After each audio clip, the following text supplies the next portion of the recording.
Macam saya katakan semalam, okey, saya akan kadang-kadang dia impromptu je nak buat live ni. So semalam saya bagi topik pasal 5 perkara basic yang harus ada dalam HR bagi setiap organisasi. So hari ni saya nak cerita pula tips ataupun masalah-masalah yang biasa, masalah disiplin yang biasa berlaku di kalangan pekerja di tempat kerja. Okey, saya tak mengambil masa yang lama.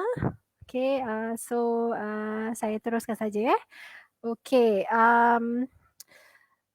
okey, nombor satu, saya rasa semua setuju dengan saya, iaitu late attendance. Late attendance, biasanya kalau employee mengalami masalah late attendance ni memang dia akan selalu memberikan banyak alasan kepada majikan. Benda ni biasanya selalu habitual. Kalau hari ni dia lambat, esok pun mungkin dia lambat juga. So benda ni saya letakkan nombor satu lah as masalah disiplin yang biasa berlaku di kalangan pekerja. Okay, yang nombor dua pula habitual absenteeism. Okay, habitual absenteeism ni ialah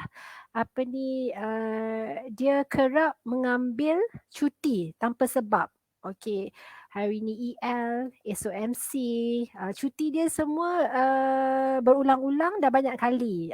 Itu pun antara masalah yang top lah di kalangan para pekerja. Okay, yang ketiga pula penampilan pekerja yang selekeh. Okay, contoh berambut panjang yang tidak disikat dengan kemas ke, okay, berpakaian kotor ke kan, itu antara masalah-masalah yang biasa berlaku lah di kalangan pekerja di tempat kerja. Okey, yang ini pun top juga, iaitu tidur di tempat kerja. Okey, tidur di tempat kerja. So biasanya kalau employee yang ada masalah sedemikian, kemungkinan besar juga dia akan sentiasa melakukan masalah ni secara habitual, sebab dia dah biasa kan tidur tempat kerja. So itulah majikan kena pantau dan seterusnya ketatkanlah undang-undang di tempat kerja tersebut. Okey. So masalah yang kelima pula mencuri barang syarikat. Mencuri barang syarikat. Sebenarnya masalah ni adalah masalah yang sangat berat.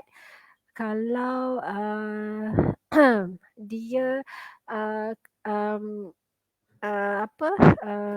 membuat masalah disiplin sebegini, memang biasanya majikan tidak akan mengambil jalan yang biasanya akan mengambil jalan yang mudahlah dan cepat, iaitu dengan kalau masalah dia berat, contohnya macam dia orang kata dia curi duit ke, curi barangan di dalam pejabat ke, kalau benda tu valuable, kita dapat tangkap, kita ada bukti, memang kita boleh bawa pekerja tersebut ke balai polis dan dismiss pekerja tersebut serta-merta. Itu boleh buat, boleh lakukan. Depends juga on the weightage lah. Kalau ada bukti yang jelas dah recorded, memang boleh dismiss pekerja tersebut serta-merta. Okay. Yang keberapa tadi? Yang keenam pula, meniru sign bos. Okay. Meniru sign bos ni pun saya letakkan nombor 6 sebab biasa juga berlaku. Dia tak payah benda yang heavy-heavy. Dia kalau setakat nak tiru sign boss tu yang macam nak tiru, nak minta approval leave application form tu pun dah kira salah sebenarnya. Okay, saya pernah melalui staff yang imitate boss punya signature. So memang kita buat tindakan ikut step by step dan akhirnya kita buat DI, and then bila DI tu memang pekerja itu mengaku bersalah dan kita bagi dia notice, kita dismiss dia. So jangan ambil remeh, tapi benda ni boleh berlaku di tempat kerja anda. So majikan kadang-kadang kena aware sekiranya ada pekerja-pekerja yang boleh imitate dia punya signature boss. Okay, and then nombor 7, sexual harassment. Sexual harassment ni actually ada banyak kategori. Kita ada physical dan juga verbal. Tapi itulah biasanya sexual harassment ni dia ada apa? Orang kata kita akan letakkan apa? Uh, dia punya apa terms and conditions yang apa kategori lah, kategori sexual harassment tersebut. Sebab dia ada, macam saya katakan tadi, dia ada verbal dan juga physical. So depending on the apa misconduct tersebut, sekiranya misconduct itu berat, mungkin tindakan susulan akan perlu diambil lah. Okay, saya kat sini saya bagi apa tu dia punya headline saja, masalah-masalah yang biasa berlaku. Saya tak akan elaborate secara menyeluruh apa yang perlu dibuat sekiranya ada employee yang buat apa ni misconduct yang saya senaraikan tadi. Nanti mungkin lepas ni ataupun di session yang akan datang saya akan cerita apa step-step yang sepatutnya dilakukan oleh majikan sekiranya dia mengalami masalah employee disiplin di tempat kerja mereka. Okey, yang betul, yang mengikut atau kerja lah. Okey. Yang nombor 8 pula apa tu negligence of work. Negligence of work ni maksudnya dia tidak patuh kepada arahan kerja yang diberikan oleh bos dia. So dia tak siapkan kerja, dia tak meet deadline, dia tak perform kerja tersebut. So as a majikan kita boleh mengambil tindakan juga ke atas pekerja-pekerja yang tidak melaksanakan tugas dengan sebaiknya ini. Okey, ke-9 pula selalu MIA, selalu missing in action. Selalu missing in action. So I think ramai majikan faham apa maksud saya missing in action tu. Maksudnya diorang selalu keluar tanpa sebab pada waktu kerja. So daripada 8.30, 5.30 tu dia kerap keluar daripada office dan melakukan perkara-perkara yang di luar daripada office matters lah dalam masa waktu bekerja. Itu pun salah sebenarnya. Okay. Nombor 10, masuk kerja lambat selepas waktu lunch. Okay. Masuk di sini ialah dia mengambil masa yang lama untuk lunch hour. Majikan berikan sejam tapi dia keluar lunch lebih daripada 1 jam. So itu pun sebenarnya one of the top masalah disiplin lah oleh pekerja. Okay, and then nombor 11, melanggar arahan bos. Okay, melanggar arahan bos. Ini pun saya rasa kalau ada staff macam ni memang dia ada attitude problem lah. Attitude problem. So mungkin dia tak boleh nak adapt dengan situasi kerja ataupun dia tak boleh adapt dengan bos dia ke. Depends on the situation lah. So ini pun antara 16 masalah disiplin yang saya rasa sering berlaku di kalangan pekerja. Okay, melanggar arahan bos. Okay, nombor 12, tidak punch card, thumbprint kerana sampai lewat. Okay, ini memang very common and selalu berlaku. So kadang-kadang bila orang guna thumbprint tu, you tak boleh nak avoid lah. You have to thumbprint using your own thumbprint. Kalau dia guna punch card ataupun access card tu, dia boleh tipu, dia boleh fraudkan dia punya punch card di mana dia minta kawan dia untuk punch card untuk dia. So kena beware lah on that situation kan. Memang benda ni biasa berlaku. Okay. Kalau pula yang guna punch card secara manual, maksud saya dia tak ada mesin punch card tu tapi dia tulis guna tangan. So daripada situ you can always orang kata tipulah you punya time in dengan time out. So kalau you boleh nak claim OT, dia boleh pula masukkan timing yang salah. Sepatutnya dia masuk kerja let's say dia masuk kerja pukul 8.30 tapi dia letak situ pula 8 untuk claim OT, which is wrong lah kan. So kena beware of that. Okay. And then menggunakan telefon pejabat atas urusan peribadi. So bila kita normally company memang akan provide fixed line. Bila fixed line ni is unlimited calls lah. So biasanya kadang-kadang employee akan abuse using the company telephone line tu. So memang salah. Memang salah, and then kita sebagai majikan pun kalau boleh bila you dapat capture employee yang berbuat demikian, and then ada bukti dalam bil tersebut, you boleh soal dan boleh tanya dia semula. Okay, alright, and then okay, nombor 14, insubordination. Insubordination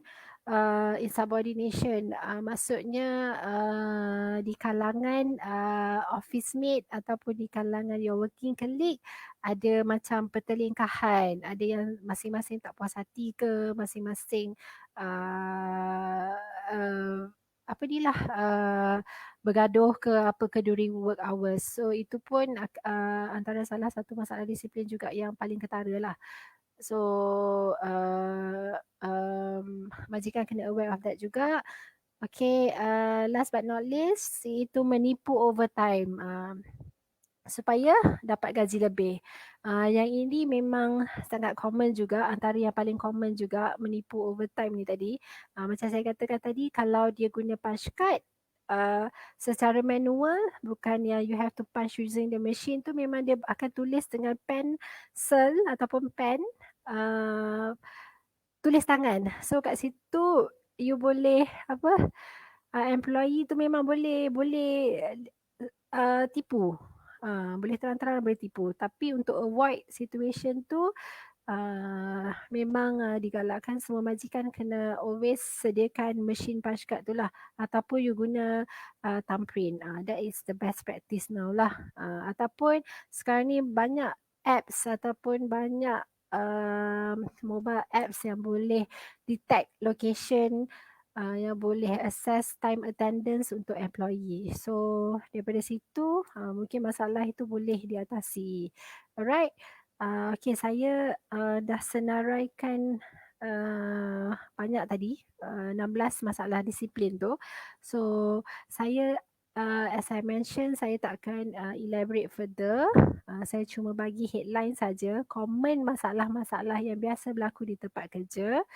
So yang paling top sekali macam saya katakan tadi, late attendance dengan habitual absenteeism, dan juga mungkin juga tak datang 2 hari bekerja berturut-turut, more than 48 hours. So bila nak masalah disiplin ni berlaku di kalangan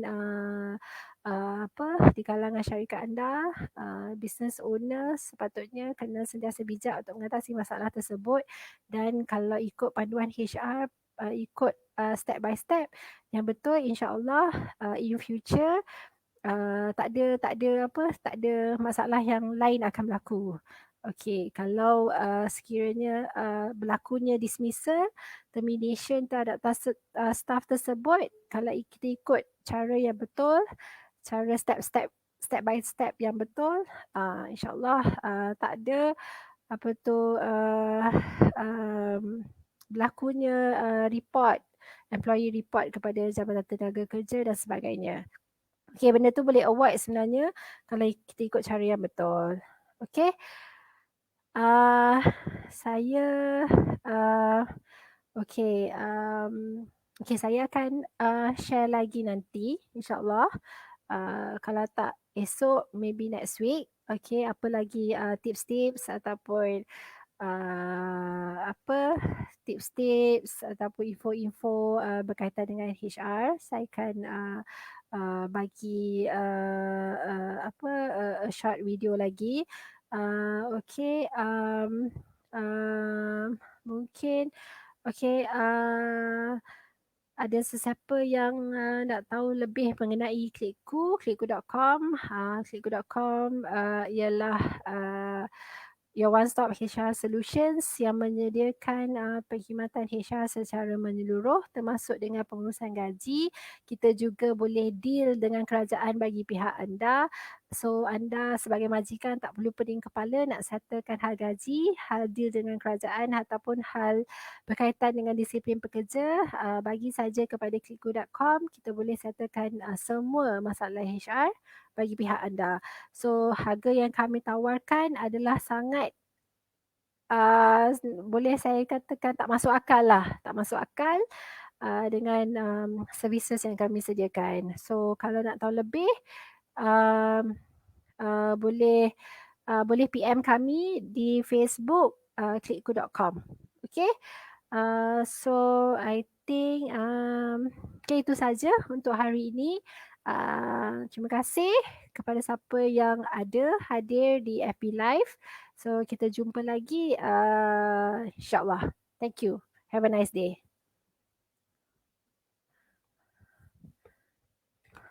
Nama hari ni tak masuk.